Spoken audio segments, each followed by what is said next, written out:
রবিবারে দুপুরে যদি এই রকম লতি চিংড়ি পাওয়া যায় তাহলে মাংসর আর দরকারই পড়বে না। তো চলো তোমাদের সাথে আজকে লতি চিংড়ির রেসিপিটা আমি এখানে শেয়ার করে দিই।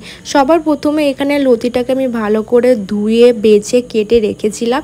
আর এটা আমি একটুখানি না জলের মধ্যে ভাপিয়ে নেবো, গরম জলের মধ্যে। এতে কি হয় না 50%-এর মতন লতিটা একটুখানি কুকড হয়ে যায়, তো আমরা ভাজার সময় অত টাইম লাগে না, তাড়াতাড়ি হয়ে যায়। তো এখানে আমি একটুখানি জল নিয়ে কড়াইয়ের মধ্যে এখানটা একটুখানি ভাপার জন্য রেখে দেবো। সাইডে এখানে আমি চিংড়ি মাছগুলো বেছে ধুয়ে রেখেছিলাম, তাতে একটুখানি নুন হলুদ মাখিয়ে একটু ম্যারিনেট হতে ছেড়ে দেবো।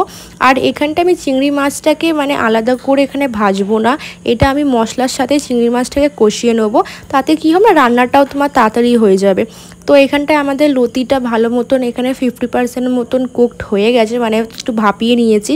তারপর কড়াইয়ের মধ্যে এখানটায় আমি দিয়ে দেবো সর্ষে তেল। তোমরা চাইলে রিফাইন তেলেও রান্নাটা করতে পারো, কিন্তু সর্ষে তেলে করলে না জিনিসটা খুব বেশি খেতে সুস্বাদু হয়।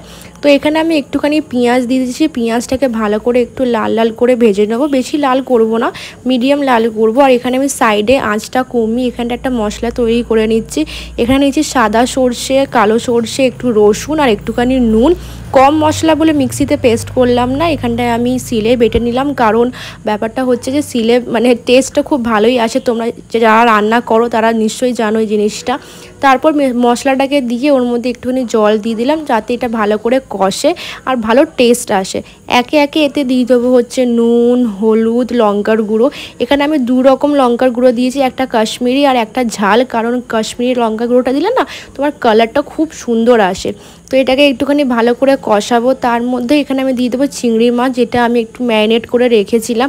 আর এর মধ্যে একটু কিছুক্ষণ আমি মানে আঁচটা বাড়িয়ে ভালো করে চিংড়ি মাছটাকে এখানে আমি ভেজে নেবো আলাদাভাবে। কিন্তু এখানে আমি চিংড়ি মাছটাকে ভাজছি না, এতে খুব বেশি তোমার টাইমটাই কনজিউম হয় না আর তাড়াতাড়ি রান্নাটাও হয়ে যায়। তো এখানটা একটু ভালো করে চিংড়িটাকে আমি এখানে ভেজে নেবো। তারপরে একে একে লতিটা, যেটা আমি সাইডে একটু ভাপিয়ে রেখেছিলাম, লতিটা এর মধ্যে দিয়ে দেবো।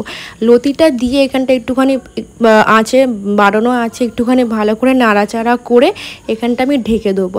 এটা তোমরা চাইলে বেশিক্ষণও মানে এটা লতির ওপর ডিপেন্ড করে না, মানে লতি তোমাদের কীরকম আছে কীরকম না, ঠিক আছে। এটা তুমি ঢেকে মিনিমাম আমি তো রেখেছিলাম মোটামুটি 15-20 মিনিট আমার রান্না করতে লেগেছে। তোমাদের চাইলে যদি দেখো যে হ্যাঁ আমাদের লতিটা এখানে সিদ্ধ হয়ে গেছে, তো তোমরা তাহলে এটাকে নামিয়ে নিতে পারো। এখানে আমি ঢেকে ঢেকে ভালো করে লতিটাকে একটু ভালো করে সিদ্ধ করলাম।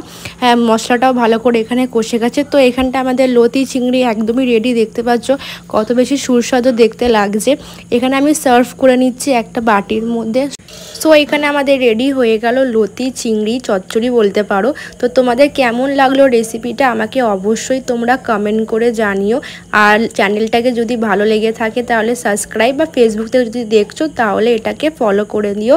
তাহলে দেখা হচ্ছে নতুন কোনো ভিডিওতে।